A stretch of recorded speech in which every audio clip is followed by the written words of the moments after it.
Bienvenido. Muchas gracias, señor doctor, muy amable. Gracias. Estoy muy honrado realmente al llegar a estas etapas de nuestra vida, pues tener el privilegio de contar que en la tierra de uno donde nació, pues haya un reconocimiento de esta naturaleza. Yo pensé que nunca me volvería a poner nervioso, pero resulta que sí se pone uno nervioso con estas cosas, ¿eh? Entonces, pues disculpen si hay algunas trabas, pero la realidad es que sí estoy emocionado. Me ha emocionado muchísimo el recibimiento, me ha emocionado muchísimo estar entre ustedes. Y quiero decirles que la razón principal de mi presencia aquí obedece a dos factores. En primer lugar, porque se trata de mi tierra, Tamaulipas, a la que no he podido retribuirle tantas cosas que me dio de niño y que ahora, ya en esta etapa de mi vida, quiero estar más cerca de Tamaulipas, como Tamaulipas ha estado siempre dentro de mí.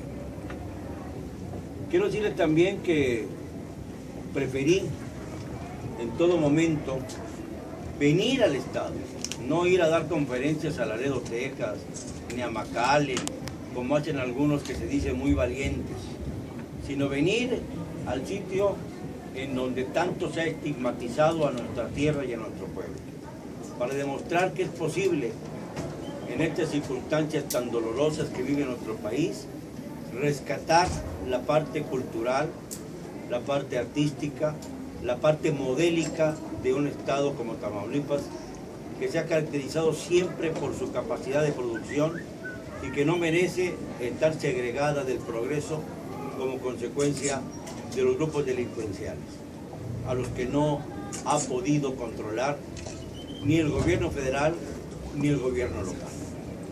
Creo que la única manera de hacer escuchar nuestra voz es desde dentro de la vida de Tamaulipas, no desde afuera, no viviendo escenarios que no van paralelamente al drama que entraña Tamaulipas en muchas regiones. Sé que hay ciudades enteras de este estado que se han ido vaciando ante el temor creciente. Sé que muchas familias han decidido emigrar hacia los Estados Unidos para protegerse. Sé que muchos no viven tranquilos.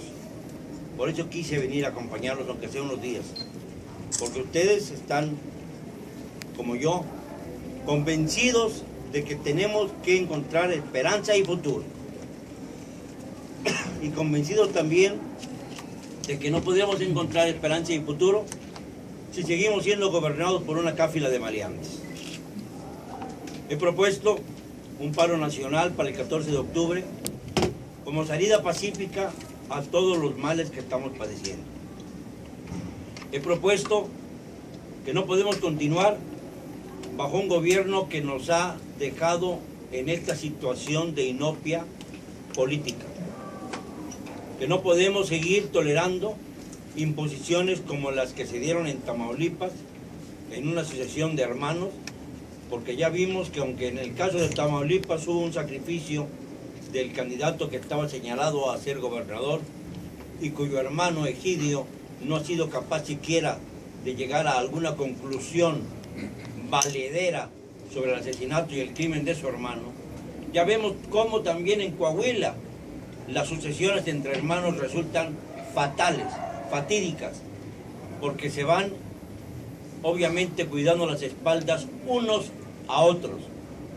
Y en esta circunstancia, en la grave circunstancia que vive nuestro país, tenemos la obligación todos de aportar lo mejor que podamos. Empeñados, este libro que ahora vengo a presentar por todo Tamaulipas es un grito, el grito de ustedes que yo recogí e hice mío. En las 32 entidades de la República, considerando el Distrito Federal como una entidad más, aunque no lo sea, en todas hay un verdadero clamor en contra del mal gobierno. En todas hay quejas recurrentes. En todas las entidades hay dolor, hay tristeza y hay un rencor que se está volviendo imparable. No puede existir un gobierno que tenga el rechazo del 85% de los mexicanos. No puede ser que aceptemos disculpas de un presidente que no ha sido capaz de gobernar y que nos ha conducido a un vacío de poder que nos está asfixiando poco a poco. Por eso escribí Empeñados, porque aquí hay muchas historias, muchas crónicas que lamentablemente no hemos visto en los medios de comunicación, entre otras cosas porque muchos medios de comunicación, por ejemplo en la frontera, han debido ceder un poco de libertad para poder subsistir. Y esto lo entiendo perfectamente. Entiendo claro que quienes están viviendo aquí el drama que ya se extiende a varios años, deben limitar sus juicios para poder, sobre todo, no claudicar y sobrevivir. Aplaudo que sobrevivan. Aplaudo que no dejen su empeño de contar las cosas. Aplaudo que se adapten a las circunstancias, porque este momento tan dramático y tan negro, tarde o temprano va a pasar. Y entonces ustedes, los periodistas, los informadores, tendrán una perspectiva distinta, ya no la de la muerte, sino la de la realización plena. Ya no se puede seguir persiguiendo a los periodistas. Ya no se vale eso en este siglo. Ya no se vale que un gobierno aporte muertos, aporte sangre, mientras los Estados Unidos, aquí tan cerca, solamente pone los dólares para poder distribuir la droga fácilmente. Durante toda la famosa guerra que ya se emprendió entre las mafias, han muerto 157,000 personas. 157,000. Y de estas 157,000 personas, ¿qué sacamos? Unir las voces en una sola. Hacer un clamor de los gritos que he reunido a través de la República. Y llegar a Tamaulipas con la fe encendida de que seremos capaces de vencer toda la oscuridad que ha rodeado a este Estado durante tantos años y durante tantos gobiernos. Y asumo muchos: Manuel Cavazos Lerma, Tomás Yarrington, Eugenio Hernández Flores, ahora Egidio Torre Cantú. Personajes que no han aprobado la historia y que seguramente serán sentenciados brutalmente por la misma, por no haber cumplido con su deber, por haber traicionado la confianza de los tamaulipecos y por haber caído en las redes de la corrupción y del narcotráfico. Esto como preámbulo. Ahora, si ustedes quieren hacer alguna pregunta, con mucho gusto.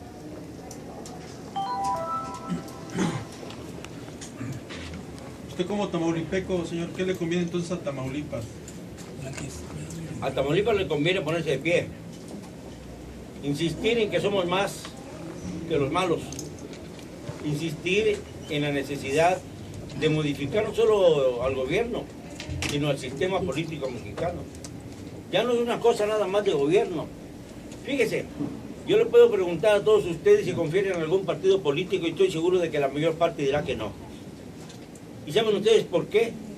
Porque si teníamos un mal grave y ponzoñoso que era el presidencialismo, ahora tenemos que unir al presidencialismo con la partidocracia. Los partidos políticos han desviado la voluntad política de los mexicanos en lugar de aglutinarla. Y esto es lo que nos tiene detenidos en este abismo profundo, que es la propia inercia. Saben ustedes que dentro de unos días habrá una nueva legislatura en el Congreso de la Unión. ¿Cómo se formó esta legislatura? Lean ustedes el listado de los personajes que van a ser parte del Congreso de la Unión y se encontrarán ahí con la hija de Manlio Fabio Beltrones, con el hijo de Emilio Gamboa, con el hijo de Ignacio Pichardo, con el hijo de Fidel Herrera. Estamos viendo entonces una partidocracia que trasciende a la juniorcracia. Y esto es revelador de una profunda putrefacción en la clase política mexicana. Los tamaulipecos tienen que estar muy pendientes de ello, tienen que hacer todo lo posible por evitar que las imposiciones sigan. No puede Tamaulipas ser motivo de imposiciones. Tiene que ser un Estado que se sacuda a los clanes políticos y que actúe por sí solo. Señor, viene un cambio a partir del año próximo, va a haber elecciones. ¿Cómo ve el panorama político de su estado? Creo que en Tamaulipas no podemos caer en un escenario similar al de 2010. No puede ser.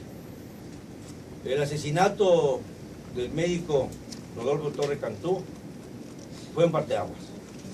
Fue un doloroso parteaguas. Fue un doloroso parteaguas porque nos encontramos frente a los poderes fácticos. No pudimos superarlos. Se le entregó una candidatura a alguien que emocionó en una misa de requiem.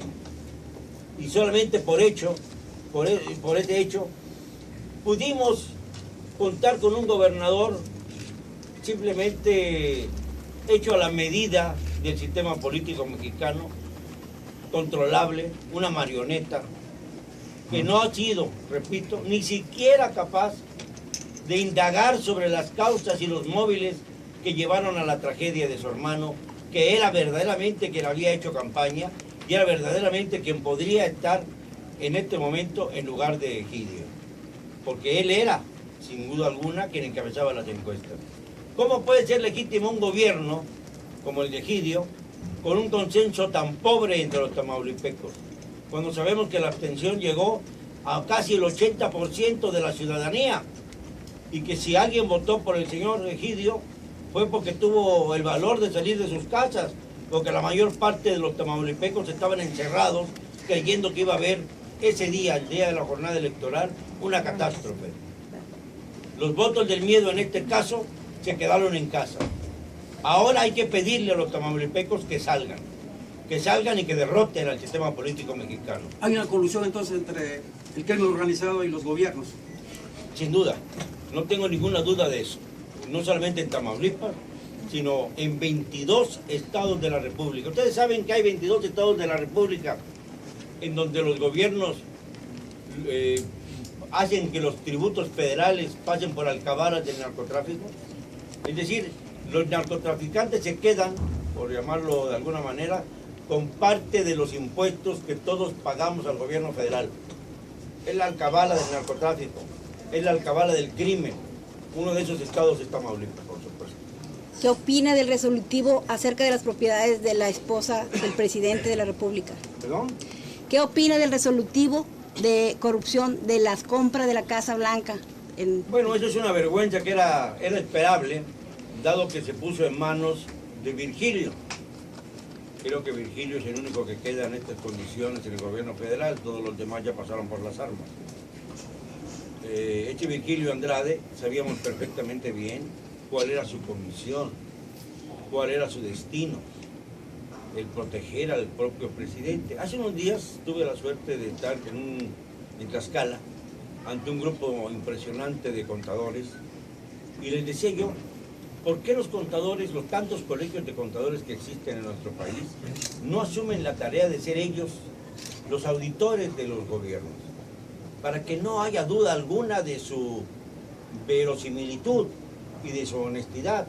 Porque no puede ser que el gobierno se autorregule a sí mismo. No puede ser que el gobierno se vuelva cómplice de los mismos que están auditando.